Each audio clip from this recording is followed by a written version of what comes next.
I love it when a baritone picks out a song that's at the top of his range. It's his own fault. He picked them out. That's all right. I pitch things too high. When I start things a cappella, people chew me afterwards. Can't you hear all these people singing an octave below you? You're too high. Well, we are back in the book of Ecclesiastes, and thanks for enduring this morning. I had a few questions afterwards, which was great. It's always a tough decision to dive that deep on a Sunday morning. But I'm not finished with it, so you can't have my copy yet. This is not a new book. I picked this book up from Brother Andrew. I don't know if you're familiar with Brother Andrew. He's been around forever. I don't agree with everything he says, but the title of his book was "And God Changed His Mind." Then the subtitle is "Because His People Dared to Ask." And it's talking about, how God responds to our prayers as we're looking for things according to His will, and basically a lot of what we talked about this morning as far as perspectives and things go on that. A lot of it has to do with, again, how you're looking at some things. Last week I threw few things at you just to see about the veracity of things. I thought I would throw out a couple other ones for you tonight. Women blink twice as much as men do. A crocodile can't stick out its tongue. All polar bears are left-handed. Typewriter is the longest word that can be made using the letters only on one row of the typewriter. The dragonfly has a lifespan of 24 hours.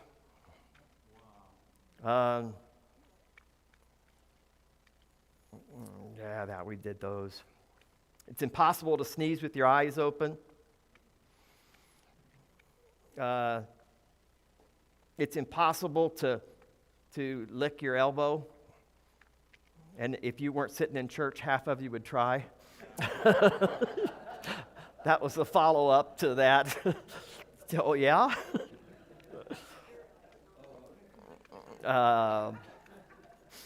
Homely criminals get 50% longer jail sentences on average than good-looking ones. And again, all of these are falsehoods. There are facts that sound good, but they're falsehoods. I don't remember if I shared Henry Adams' practical politics consists of ignoring facts. Sounds like modern politics. So just a few things. Remember, we talked a little bit last week, about, people say the craziest things, and it was part of our outline last week. Didn't have it in PowerPoint last week because we were in the other room. Another one, Frank Rizzo was a police chief and mayor of Philadelphia, and he said the streets in Philadelphia are safe. It's only the people who make them unsafe. Makes sense to me, I guess, if you're talking about the asphalt. I don't know. No kidding. So we began to talk about Ecclesiastes chapter 10. And Ecclesiastes 10 really reminded me a lot. How many of you have read Pilgrim's Progress? Oh, a few of you. Okay. So more of you need to. No, not the kids' version. There's a video version for you now, Tim. You can just. There's one that's a classic. Yes, there is the classic tale. Yeah, it's a BBC one, I think. Is who put it out originally. Torchlighters did one too. But yeah, there's several of them out there. But anyway, that's what this chapter reminds me of, is all the different foolish things. And last week we looked at several. I'm going to fly through the first few because we already talked about them. A foolish act will destroy a person's reputation. It only takes one wrong choice. Remember, we brought up a person of infamous. We talked about Bill Clinton, and the only thing he's remembered for is his crime. Not that he was a good orator, not that he was very charismatic, not that he was actually one of our smarter presidents. Just saying. IQ means nothing. Let's just put it that way. IQ means, I've met some brilliant people who have not a lick of common sense. So we also talked in verses 2 and 3 that foolish actions are a choice, talking about there's different roads that we take. And you can figure out what kind of person is based on the roads they're taking. Are they taking wise roads? Are they taking good roads? Or are they going down foolish pathways? And when I was reading back over that again, even this afternoon, and looking at it again, I was reminded of we were in an SUV, but the big, I don't even remember what they're called, like a big Yukon, but full size, and we had a trailer, and we went and we got a cabin up in Smoky Mountains. Nobody bothered to check to see if the truck and the trailer would get up into the driveway. So we're down at the bottom of the driveway sitting, we don't know how to get this thing up here. And this wasn't my family. Thankfully, it was just a bunch of guys. But here we are sitting down there. Didn't even think about, why wouldn't you be able to get, well, because it was like this to get into the driveway, It was, you needed a ski lift instead of it. So, being careful, the roads we go down and the paths that we choose is extremely important, and it's a marker in people's journeys. You can tell how a person's going. We talked about foolish words and foolish actions. Foolish act we talked a little bit about the fact that somebody can't keep their emotions in check. They can't keep a cool head, and usually instead of keeping it, they overreact, and then those overreactions make them look even more foolish. And then we talked a little bit about the government and dealing with the government and rulers, because verse 4 and verse 20 both connect to those two sections, talking about rulers and leaders and governing things. We drew in the book of James a little bit, didn't talk a lot about it, but specifically the tongue and the tongue, Proverbs, the tongue has the power of life and death, and those who love it will eat of its fruit. Reckless words pierce like a sword, but the tongue of a wise man brings healing. James 1:26, if anyone considers himself righteous or religious and yet does not keep his tongue or keep a rein on his tongue, he deceives himself and his religion's worthless. That's a pretty strong statement by James. James 1:26. If we can't keep control of our tongue, what does that prove of us? We talked about words being responsible for starting and ending wars. We talked a little bit about how sticks and stones may break my bones, but words will always hurt me. We talked about the fact that, we try to teach our kids to blow it off, to, slough it off, suck it up, it's just words. Well, problem is words have consequences, and words get ingrained in people's minds, and so we talked a little bit about that. Talked a little bit about anger and overreacting.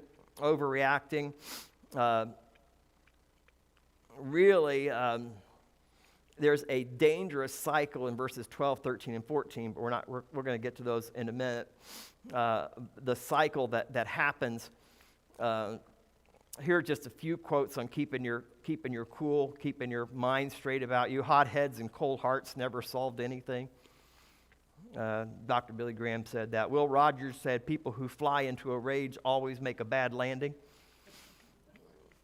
I like that one. Satan's most successful maneuver in churches and Christian organizations is to get people angry at one another, to attack, insult our brothers and sisters, thus splitting the body of Christ. And James Dobson said that particular quote. And we've watched that play out even during this COVID thing, and how some churches and how some people have reacted and interacted with people. We've taken a posture of grace. I've said it from the very beginning. We're going to be graceful to those who are feeling more conservative, and we're going to be graceful to those who are not concerned. We're just going to pour out grace upon the whole situation. And by doing that, that keeps us from getting angry and gives us some room to work with. Ambrose Bierce, late 1800s, says, "Speak when you're angry and you will make the best speech you'll ever regret." And that works pretty good too. So Solomon warns us to avoid foolishness in all these areas. And then we talked about an upside down world a little bit in verses 5 to 7. They're describing an unstable society. And we talked a little bit about that these kind of proverbs that Solomon's throwing out there are not exclusive to Hebrew literature. They're also in Near Eastern literature. A lot of it in Egyptian texts. There's actually probably about 5 or 6 Egyptian texts that would probably pass for the book of Proverbs if you didn't know, because they sound that close and that similar in how they're written and how they're laid out. And again, he's providing another illustration of why the world is all messed up. Why is the world the way it is? He's trying to illustrate that through these verses. And it's the world that he lives in. And Proverbs chapter 30, verses 21 to 23, echoes what he's trying to say in those 3 verses. There are 3 things that make the earth tremble. No 4 it cannot endure. A slave who becomes a king, an overbearing fool who prospers, a bitter woman who finally gets a husband, a servant girl who supplants her mistress. And we had some fun with that middle line there about the bitter gal finally finding a husband. So now we are pressing forward, and we're looking about the actions of a fool and risks they take without plans that are being made. So let's dive in, beginning at verse 8 of chapter 10 of Ecclesiastes. He who digs a pit will fall into it, and whoever breaks through a wall will be bitten by a serpent. He who quarries stones may be hurt by them, and he who splits wood may be endangered by it. If the axe is dull and one does not sharpen the edge, then he must use more strength. But wisdom brings success. A serpent may bite when it is not charmed. The babbler is no different.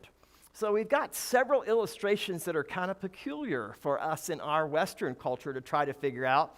He is repeatedly acknowledged throughout the book of Ecclesiastes that God knows the times and God knows the seasons. And yet he keeps talking about this chance thing and it's fate, a fatalistic thing. And that's where we end up. Anytime we leave God out of our day-to-day life, we're going to end up in a very pessimistic, fatalistic mindset. Even your best days can become empty when you leave God out of it.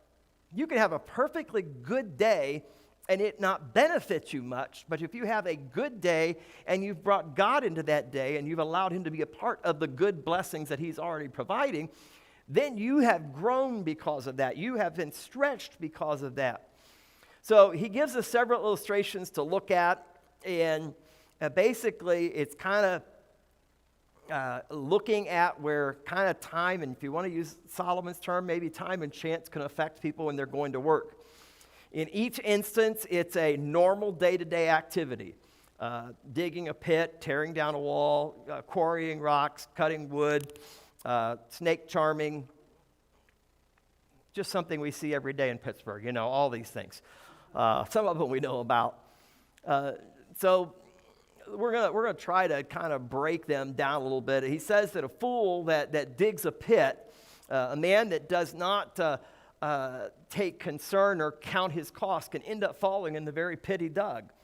I don't know if you remember some of the old black and white movies. You saw some guy digging a tiger trap or whatever, and then the tiger comes and he's running around and he runs right into his own trap, and the tiger ends up in the trap with him. It's always those kinds of things. It's I know I dug that hole somewhere. I know I put that there. I know I had a plan and a purpose. It was where I wanted to plant these flowers, these trees. Now, I can't remember where I dug that at, so I'll just dig another hole over here. Well, then we find the other hole, and we realize where we were supposed to build them, and we remembered why we didn't want them over there, because we had plans for over there. The idea here is just digging without a plan. All of these have to do with without considering the cost, without considering the implications. And, you know, for us, we use a backhoe, but nobody was using a backhoe back then. You're talking about a major effort to dig any depth of any kind, and rocks and things would have been part of that. And so the idea is, even while we're digging, we could fall in and hurt ourselves while we're in the process of digging. At our church in Michigan, we had to do some water sealing around the outside of the church, and we dug all the way around, put French drains, and they sprayed all of that. Well, I got to be the unlucky guy who was down in the ditch next to the deck, next and throwing the dirt up away from the wall. Well, the wall gave way. And so now I'm up to, my gut in dirt, and I'm stuck. I'm not going anywhere. Thankfully, I had other people there to help dig me out, but those are the kind of things can happen. Things can happen. And so he brings up this idea here. Snakes in the walls, maybe if you're a little farther into West Virginia, you might have that problem. There's a couple churches you could probably go to and find them. They just take the verse literally. That's all they're doing. It was actually quite common in the Middle East, because the snakes could get down when they begun what we would call a cinder block type laying, and there were spaces in between the bricks that would be cooler in there, and so the snakes would either get in there to cool off or warm up to regulate their body temperature. And a reckless person just goes in and starts knocking down walls. Guess what happens when you knock down walls and there are snakes on the inside? Somebody's going to get bit. Now, again, that's foreign to us, because, when's the last time y'all were remodeling and a bunch of snakes fell out at you? Some of you probably had it happen, so I'm not going to ask. I've moved a log pile a couple times and found them little ugly-looking things. So think of it in terms of a pervasive species. There's a lot of snakes, actually desert-ridden, and to get away from the extreme heat, they would look for these cooler places to regulate their body temperature. And so you might get bit by a snake is, again, one of the things. So if I just take these two instances, I would say, you know what? I know two things not to do. Don't dig a pit, and don't tear down walls. There's the conclusion of the matter. That's what makes logical sense at this point. Well, let's keep going on. No, wait.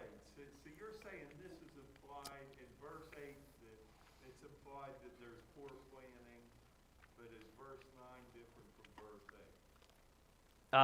8? No. I think it's all poor planning.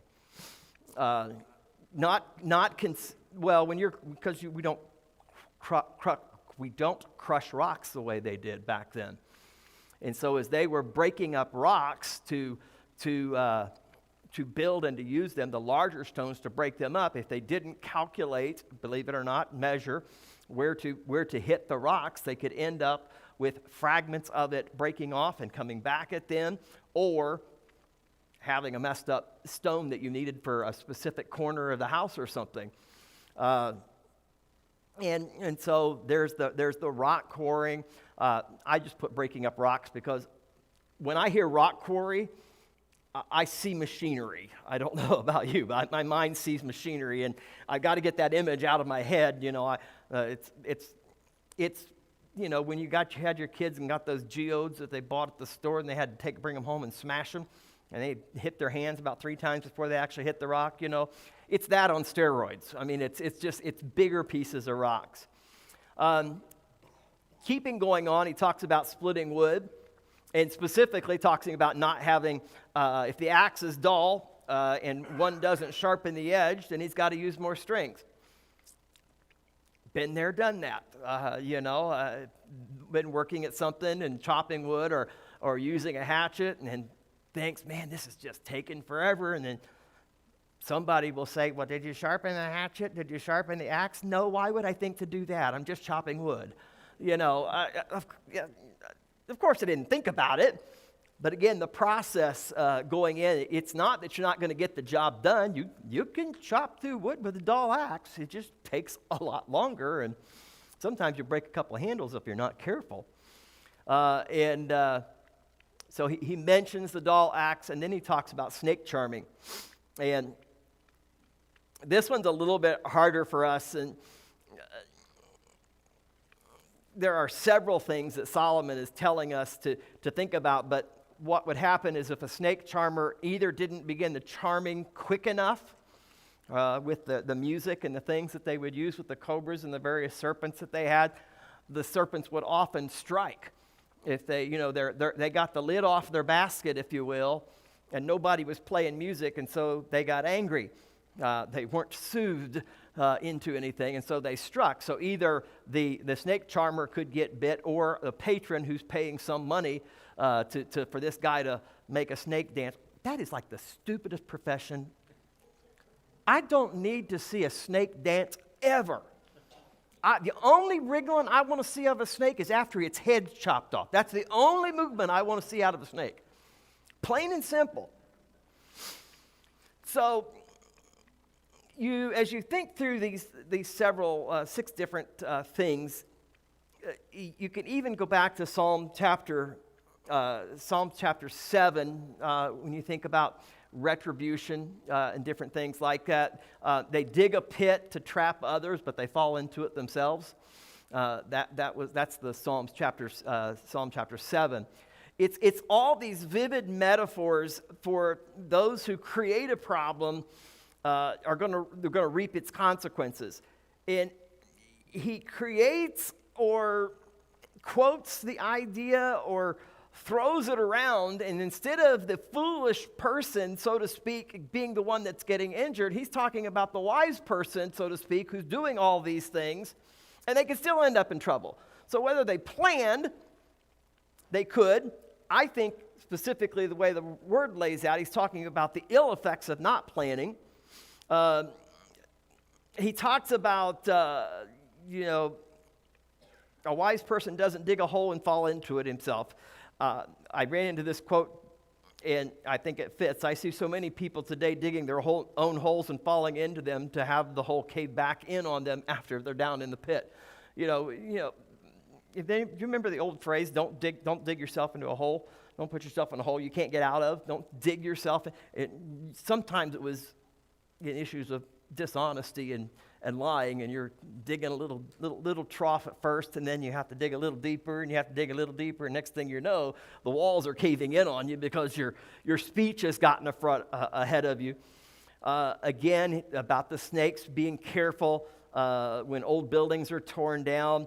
The emphasis is be cautious when you're doing this, but he lays it out a little bit different. And again, I think he's using both metaphoric and symbolic language to talk about times in our lives when we have to do certain things. Either we have to do just everyday tasks, and we have to do this so that we can rebuild or build in a correct way. And we think we're getting breakthroughs. We're getting a lot done, but if we don't have the proper planning, it ends up costing us trouble. Swindoll in this section says that wisdom also teaches us about the quarrying of stones, like removing something of value, digging it out so that we can use it for ourselves at someone else's expense. And in the process, we ourselves get hurt. Today we call it poetic justice, but fools can't understand this. They continue to live their entire empty lives taking advantage of people, using and abusing them, either not knowing or worse, not caring that they themselves are the losers in the process. How foolish can one get? Solomon's hope is to awaken us to the advantages of wisdom. So he takes and goes another layer of kind of drawing another extrapolation story out of it that I don't think is specific in the text. Verse 10, the Acts verse, just a quick comment. This is probably one of the most difficult passages, and you're going to say, why? It seems like it lays out really easy here. What's the the language, and linguistically speaking, it's considered by many one of the most difficult. And the problems go back to translations and go back to even some of the ancient versions.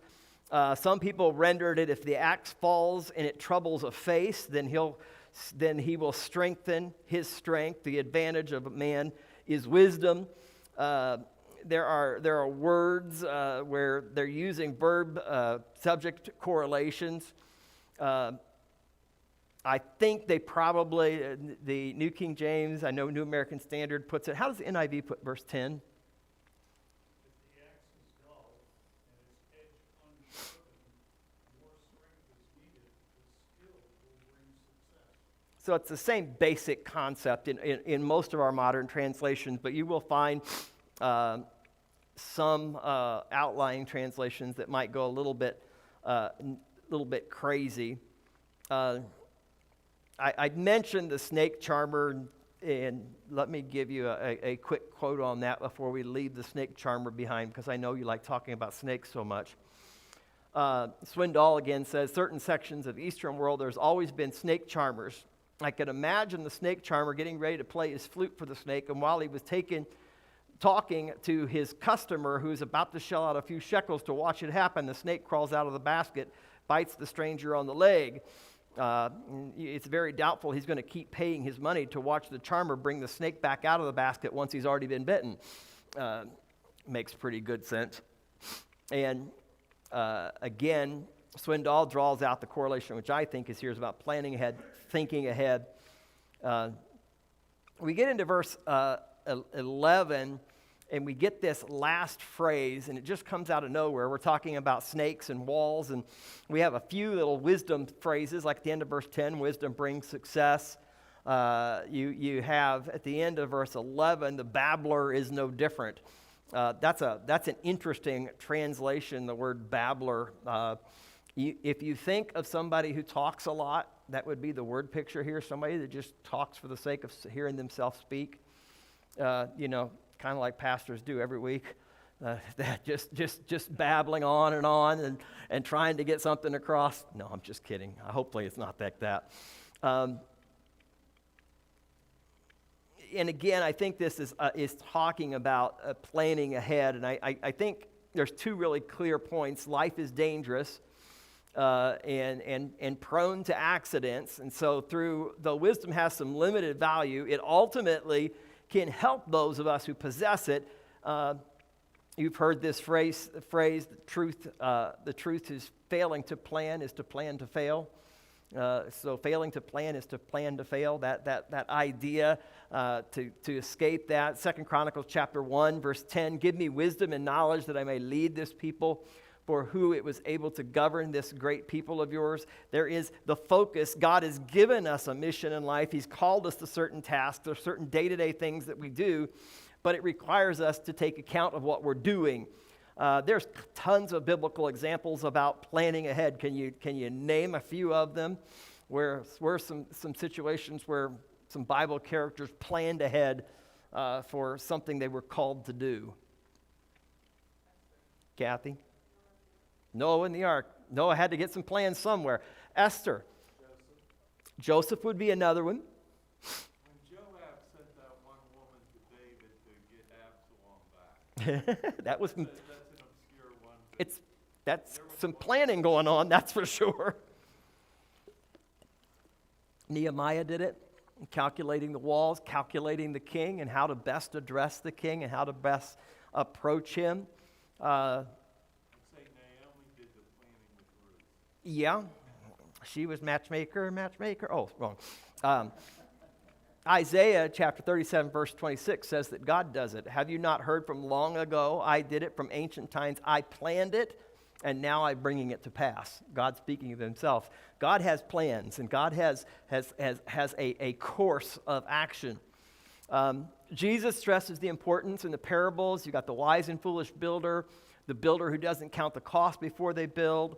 In Luke 14, the king in the battle underestimating. The stewards in Luke, Luke 15, Luke 16, somewhere around there, where the unjust stewards, the planning is going in there. Maxwell is kind of a leadership guru. He writes some good leadership comments. His theology is not always real deep. He's an inch deep and a mile wide, so it's okay to look at him once in a while. But he gives 12 effective steps for planning. And he says, plan to plan. Okay, I do that all the time. I don't plan to execute all the time, but I always plan to plan. Determine what your primary purpose is. Assess the situation. Prioritize the needs. Ask the right questions. Set specific goals.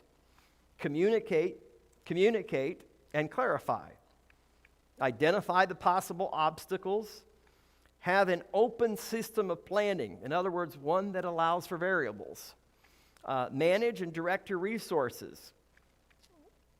Talk about building a house, but you didn't order enough lumber. That creates a problem, slows things down. Monitor and make corrections, and then he says study the results. Those are all very humanistic approaches to things, but to plan ahead is a positive thing. It's a good thing. So a foolish character in this case is a person who's not careful, he's not cautious, he's just going into what would be risky business in this culture. I mean, tearing down walls was risky, digging pits was risky. All of these different things had a certain level of risk to them, and so you need to calculate how all of that works out. So now we move on to verses 12 to 15, and we're talking about, again, the fool and his words. This seems to be a pretty occurring theme. Catch with me at verse 12. The words of a wise man's mouth are gracious, but the lips of a fool shall swallow him up. But the words of his mouth begin with foolishness. The words of his mouth begin with foolishness, and at the end of his talk is raving madness. A fool also multiplies words. No man knows what is to be. Who can tell him what will be after him? The labor of fools wearies them or wears them out, for they do not even know how to go to the city. Basically, he's saying fools are destroyed by their own words. The Hebrew is very, very vivid, and you catch it at the end of verse 12 where it says, the lips of a fool shall swallow him up. That's a real vivid picture. And, be careful what you say because you might get held to it. My wife likes journalism, and she's actually a very good writer. She doesn't do enough of it anymore, but when she was in journalism class, one of the things they said is be careful what you write down. Everything you write down is meant to be read. Not what you intended to be read, but could be picked up by somebody else. Somebody else could borrow, look at a card or something that you had not intended for everybody else to see. The wise person is going to speak gracious words that are suitable to the listener and suitable to the situation. Both Proverbs 10 and Proverbs 25 both talk about that. It's kind of, it's knowing the right thing to say at the right time. And God says that that's part of his character in Isaiah chapter 50. And if we are called to be like him, we should emulate that in certain ways the best that we can. Being wise to know what to say and when to say it. There are bad times to say things. I don't know if you know that or not. It's not polite to walk up to the bride on her wedding day and say, by the way, you owe me $500. You haven't paid me back. That's not a good time to have that conversation. There's bad opportunities, and somebody's sick and in the hospital, and you want to discuss a project they were supposed to get done for you. Okay, if you want to make a fool of yourself, go ahead. And so he basically puts the two against each other, the wise and the fool, and the fool blurts out whatever is on his mind and doesn't stop to consider who might be hurt by it. The fool takes no account for his words, and again, that idea of being consumed and eaten by his own mouth. The lips that are uttering the words are the lips that end up eating him is kind of this graphic picture. And I have to admit, one of my first thing is, boy, I'd like to see that happen. I know that's not exactly sanctified thinking here, but I'm reading okay, the fool's uttering, and he's just talking out of turn, and his lips are going to swallow him up. And I'm thinking, boy, that'd be nice sometimes. And then I'm thinking, wait a second, I'm the fool sometimes, so if I don't want to swallow myself up, I better back off from this idea. In Scripture, destructive words are compared to weapons of warfare, fire, a ferocious beast. Sometimes we may try to hurt others with lies and slander and angry words, but the reality is you're hurting yourself. I mean, I don't know, have you ever had somebody that's done that to you where, they're just slandering and talking bad about everybody all the time? That's all they can do is get negative out of their mouth.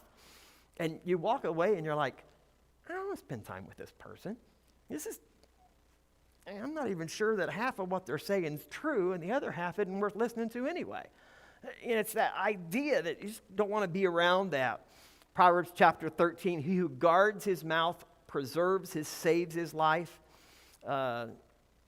Proverbs 21, whoever guards his mouth and tongue keeps his soul from troubles.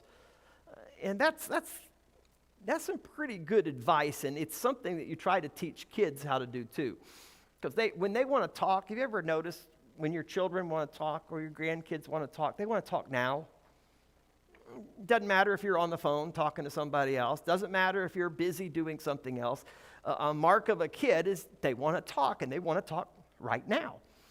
And one of the things we as parents and grandparents have to learn to do is say, not right now. It's not a good time to talk about this. We'll talk about it later. And teaching that principle of learning that there is a time and place to say things. And we tell kids all the time, that doesn't even sound nice. Why do you need to say that? I don't care if it's true or not. You don't need to pass it on, even if it is true. There are some things that aren't worth sharing and not meant to be shared. In verses 13 and 14, I love the end of verse 13. The words of his mouth, they begin with foolishness, and in the end, he sounds like a raving lunatic. That's the end of that verse. It's two different ways. I know the NIV translates this verse a little different. Bob, would you read verse 13, verse 13. At the beginning, his words are folly. At the end, they are wicked madness. So a little different approach. Wait, what does the New King James say? The words of his mouth begin with foolishness, and the end of his talk is raving madness. In the Hebrew, it kind of carries the idea that a fool multiplies his words and thereby multiplies his foolishness. It's an opening thought to keeping going on down into verse 14 and keeps us moving. A fool also multiplies words, and no man knows what is to be. Who can tell what will be after? You ever talk to somebody and at the end of it you went, huh? They've talked to you for like 15 minutes, and you're going, what? And it wasn't you weren't paying attention. It was just the way it was laid out, their word choice, their intention of their heart. And then there are all the Proverbs in chapter 10 really end up dealing with the fool, and it's not always real quick to do it in certain translations. Particularly one translation that they slaughter the whole book of Ecclesiastes is the New Living Translation. It's not one that's high on my recommendation list. Some people really like it, but they take a lot of liberties in the book of Ecclesiastes that seem to veer off of the metaphoric language and putting things together. So these proverbs, if you are associated because they're focusing in on fools. They kind of make fun of the fool and show the negative effects of that.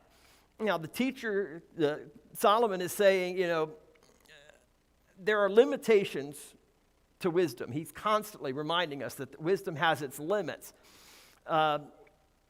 He obviously has less respect or less motivation to work with those who are exactly opposite of that, the people who are foolish. He doesn't want to even entertain the conversation in the first place.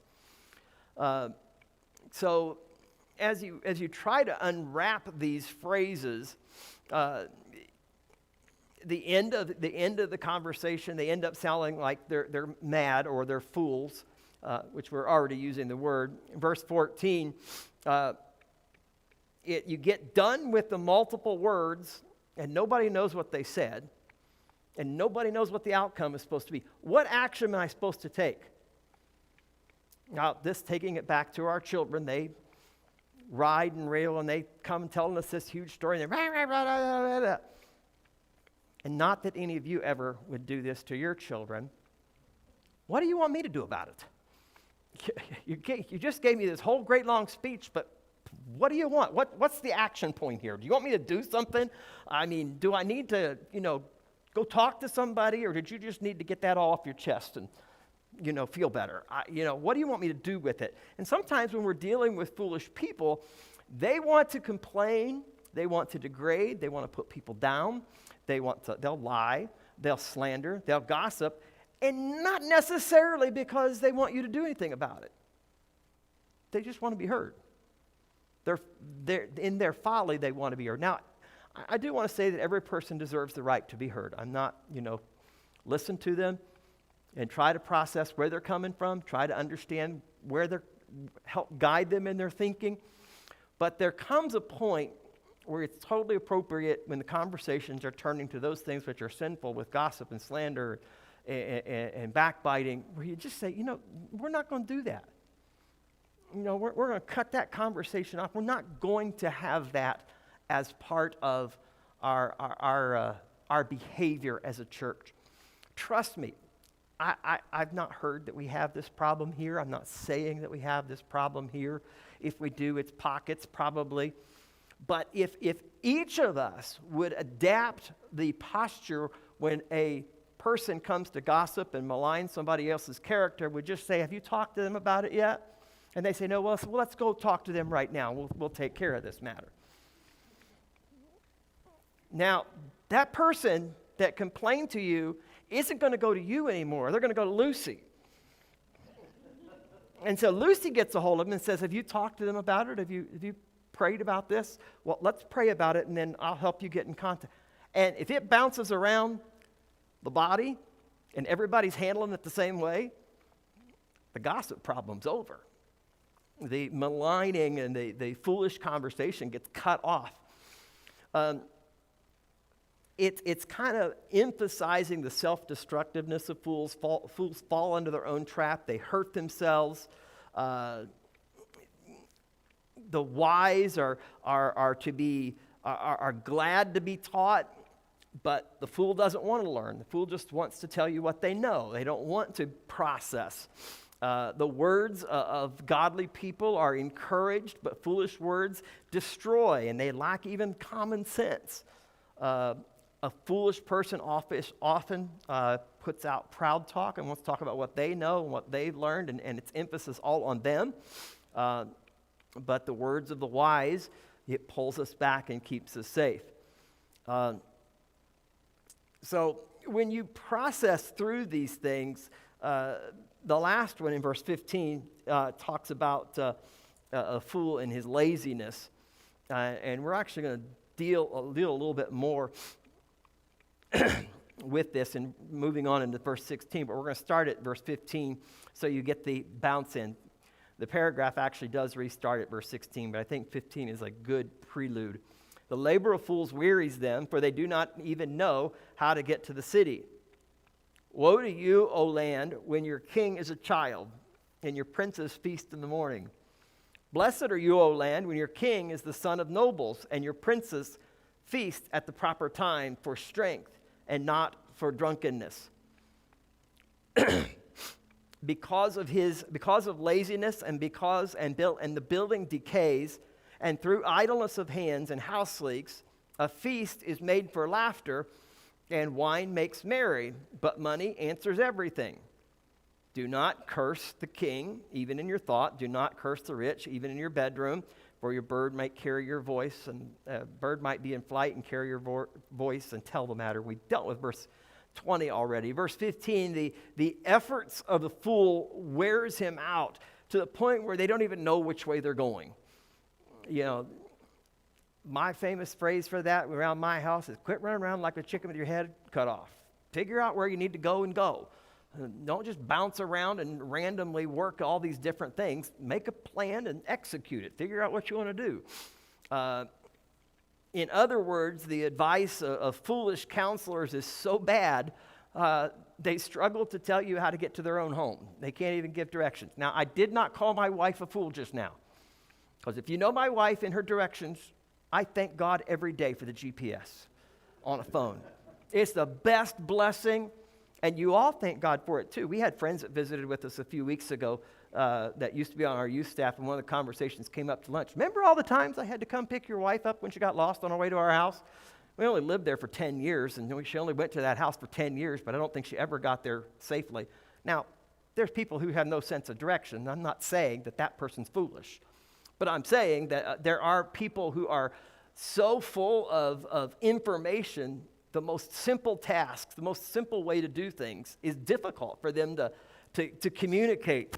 Their long-winded expressions basically wear out the confused traveler. I'm not a street person, so if you heard my directions are going to be turn here at this corner where this creek is and go to this tire shop is on the right-hand side, and you turn left here, and then there's this big tree, and at the tree you're going. That's my idea of good directions, y'all. That makes perfect sense to everybody. Street signs are not always readable, but those road maps, they're always out there.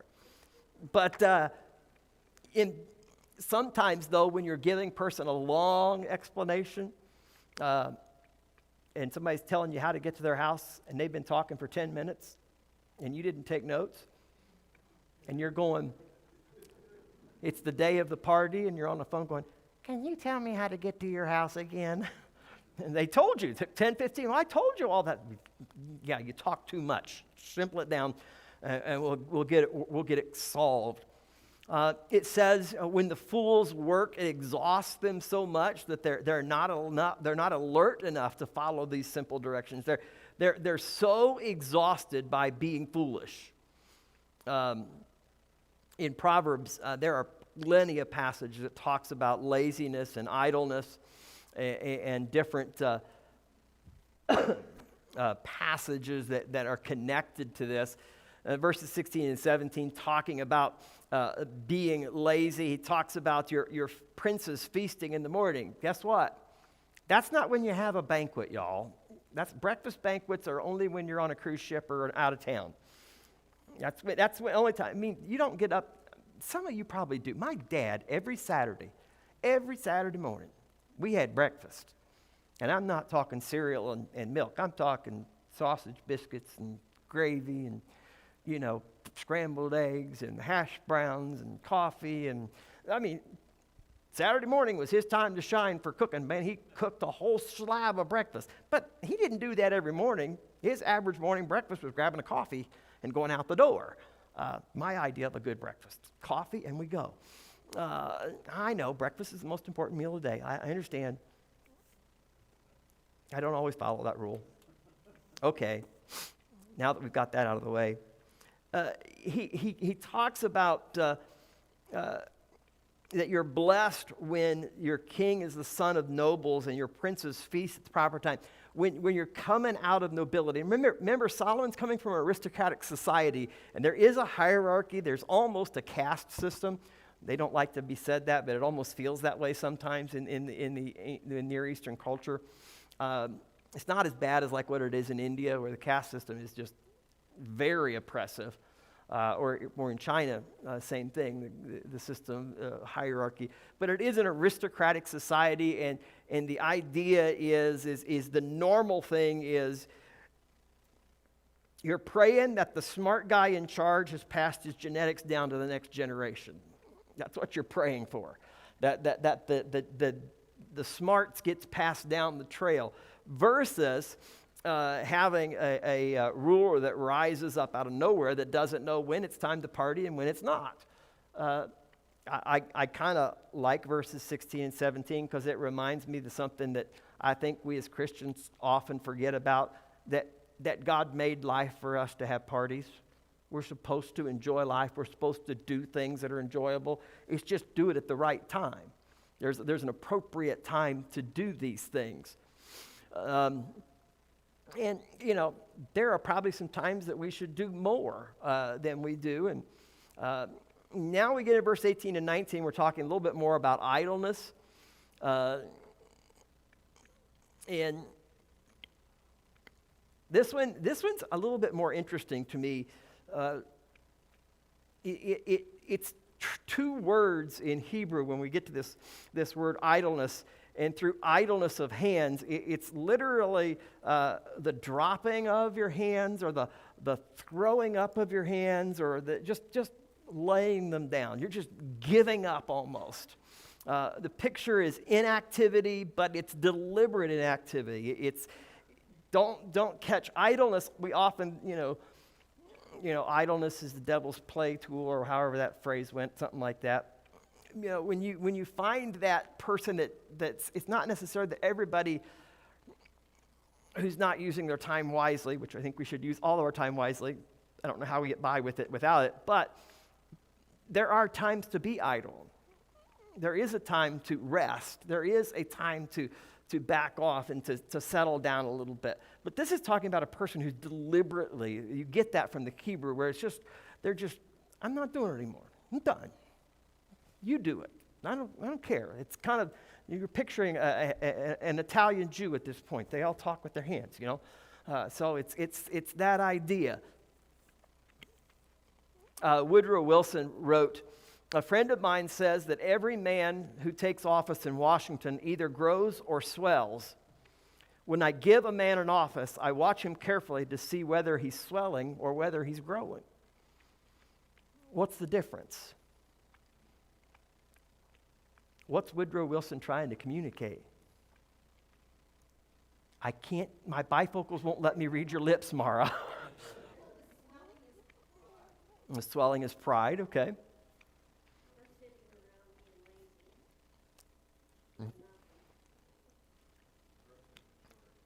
Say it again. Yeah, growth is maturity. A mature person is going to understand these things. And because at the beginning of verse 18, that the idea is that the building's falling apart because you're not doing anything about it.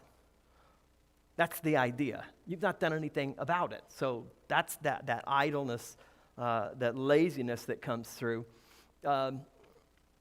Again, verse 18 and 19 talk about having a good party. A party brings laughter. A feast is made for laughter, and wine makes merry.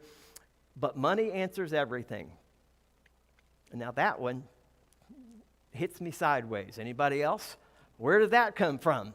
Now, I got the first part, bread being broken and feast and a party. I've got that. Money is the answer for everything. Basically, to me, looks like basically cynical greed. Just a cynical thing. If you've got money, you don't have problems. Sometimes the more money you have, the more problems you have. I know that you have more responsibility, however God blesses. I think, and I'm drawing from a total pull this out of nowhere because I couldn't find a commentator that made much sense out of this money thing. I think what Solomon is trying to say is that people do need money in order to get along in life, and you're going to need money to have a party. That's my best stab at this. You're going to have the economics. There's not a lot I can do with the end of verse 19, and nobody else wanted to tackle verse 19 either. Ferrari, I think, says that, that's sort of the attitude of the people who are mentioned in, the verse. It could be. I could go on with that. I could go along with that. Go ahead.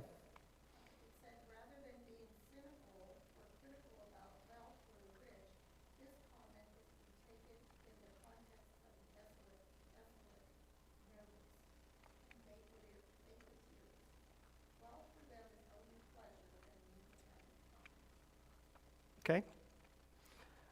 We could go back to chapter 2 and chapter 6, where Solomon says that wealth is not the answer. He spends a lengthy amount of time saying that money doesn't solve everything. I think we all could probably pick out a few multimillionaires who have very little in terms of character, and they're on the TV all the time talking. They all have residences somewhere, over towards Virginia, in case you don't know who I'm talking about. They've got millions in money, but what good is it doing? So building into this, verses 16 and 17 provides this observation concerning kings. And then in verse 20, he comes back to that, and we already dealt that. So verse 18 is kind of a sandwich. It's kind of the layer in the sandwich, and it pulls these proverbs on two kind of miscellaneous issues, laziness and fun. And it seems kind of haphazard. The organization of this thing seems kind of all over the place as we get to this part of the passage. And it's what we have to understand is that wisdom literature is not always arranged typically or rationally, but topically oftentimes. Solomon will pull in topics. Have you ever studied the book of Proverbs and you're reading down through here and a father does this and a wise son does this, and then it talks about a tree? You're like, where'd the tree come from? Where'd that come from? It's the topical change. Sometimes it's a metaphor, an illustration, an example of something that Solomon desires for us to get. But sometimes it's just the way that the structure of these Proverbs lays itself out. I ran across one other quote that kind of summarizes a lot of these things. Work is man's great function. He's nothing. He can do nothing. He can achieve nothing, fulfill nothing without working. If you are poor at work, if you are poor, work. If you are rich, continue working. If you're burdened with unfair responsibilities, work. If you're happy, keep right on working. Idleness gives room for doubts and fears. If disappointments come, work. If your health is threatened, work. When your faith falters, work. When dreams are shattered and hope seems dead, work. Work as if your life was in peril. No matter what ails you, work. Work faithfully, work with faith, work in faith. Work is the greatest remedy available for mental and physical afflictions. Now, that's saying a whole lot about what this is talking about. Now, I'm not talking about taking time off for sick leave. We're not talking about that. Don't get the idea.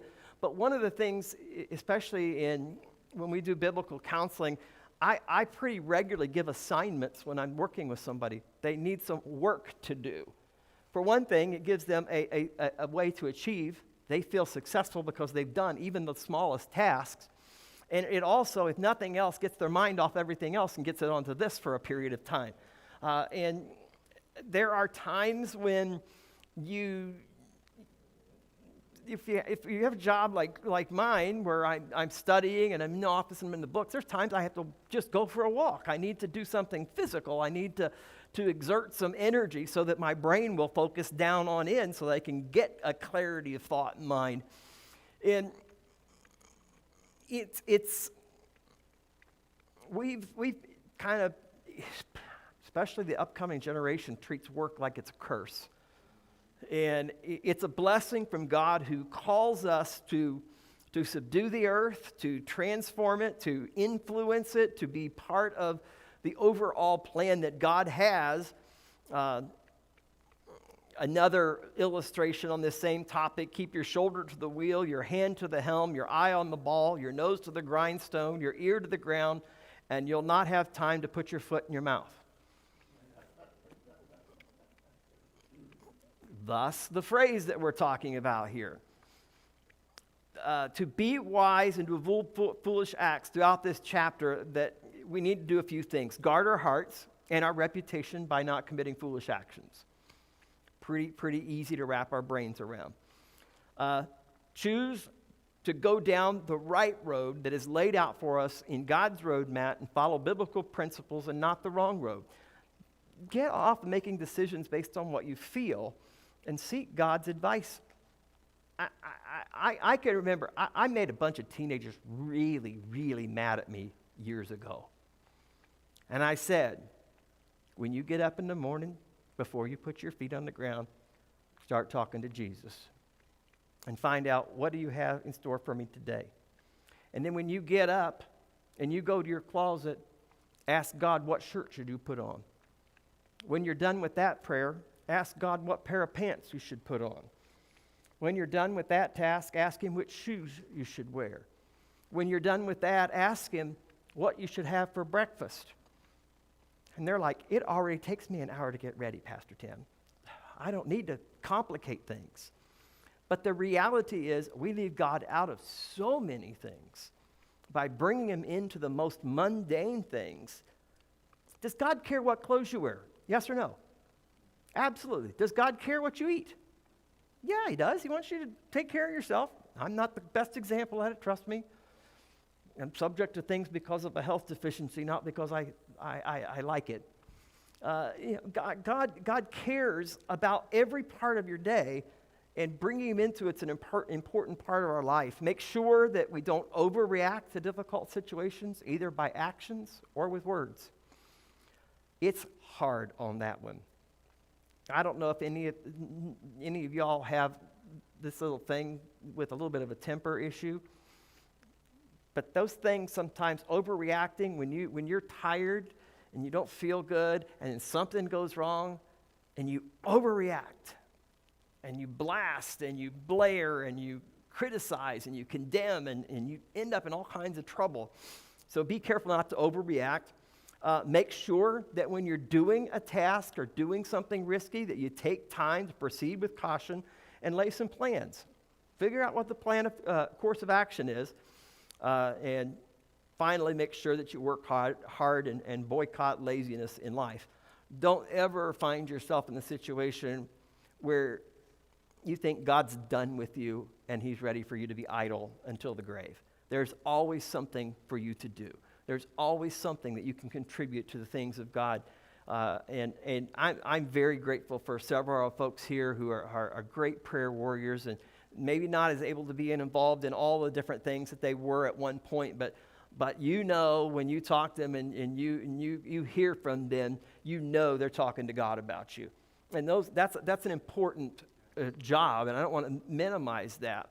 But you know we've been blessed in general with when we've said there's a need, we've seen people step up, and we're working to do our best to meet some of those things. But don't just sit back and say I've already done my job. Don't do that kind of attitude. I'll leave you tonight with. I'll leave you with two things. I'll leave you with a serious statement and then a funny one. I believe that it's time for us to use wisdom and avoid acts of foolishness which keeps making us dizzy and disables our righteous mind. I believe it's time for all of us to use wisdom and avoid foolish actions which keep making us dizzy and disables our righteous mind. We're going in circles sometimes when we're being foolish. A certain man was troubled with dizzy spells, and he went from one doctor to the other, and none could tell him what the problem was. He tried everything, it seemed, and finally it was bothering him so much that he started to lose weight, and he couldn't sleep at night. He became a nervous wreck, and his health began to deteriorate. He had lost hope that he would ever recover. So he decided to prepare for the worst. So he made out his will and bought a cemetery plot, even made arrangements with the local undertaker for what he was convinced was his soon demise. He even went down to buy himself a new suit, new clothes for him to be buried in. He went to the tailor and he was measured for everything and picked out shoes and socks and coats and pants. And he asked for a size 15 shirt as well. The clerk said, "But sir, you need a size 16 and a half, not 15. But the man insisted he wore a size 15. And finally, in exasperation, the clerk said, "But if you wear a size 15, you will continue to get dizzy spells." The man's doing everything but loosening his top button. The man's trying everything but doing the most simple things. And sometimes I love how direct God is in much of Scripture. It's very clear and very easy to understand. There are those passages that we have to wrestle through. But I like the fact that God keeps the tasks simple for us. Pray. Wow, that seems like a pretty direct order. Be thankful. Seems like a pretty direct order. He gives us an entire section of Scripture dealing with wisdom. He gives us Scripture on how to deal with relationships, and there's specific things within it. I mean, there's all kinds of cool things that God has laid out for us, and we need to glean from those simple things and put those into practice. And as we learn the greater things, as we grow deeper in our knowledge, we'll grow through those things. But sometimes we're so tempted to give up on the simple things because we want to get to the deeper level. We want to get to something heavier, and we want to study something deeper. We want to go further. Well, that's great, but how you doing with the basics first? You don't start out in the major leagues. Most people don't anyway. You end up in a farm team, you end up in a minor league, and if you're good, you might get called up, and if you don't do too well, you can get thrown right back down. And then if your numbers go up and your averages go up, you finally get a jersey with your name on it. But you don't start out there. There was a process of simply following the rules of the sport, simply following a discipline, following a plan. And since God has called us to be growing in our faith, there's two simple things. Number one, grow in your knowledge of Scripture. Read it, study it, devour it. And two, grow in your desperate dependence upon Him for everything. I'm really, I want to be absolutely desperate, if you will, for His interaction in my world.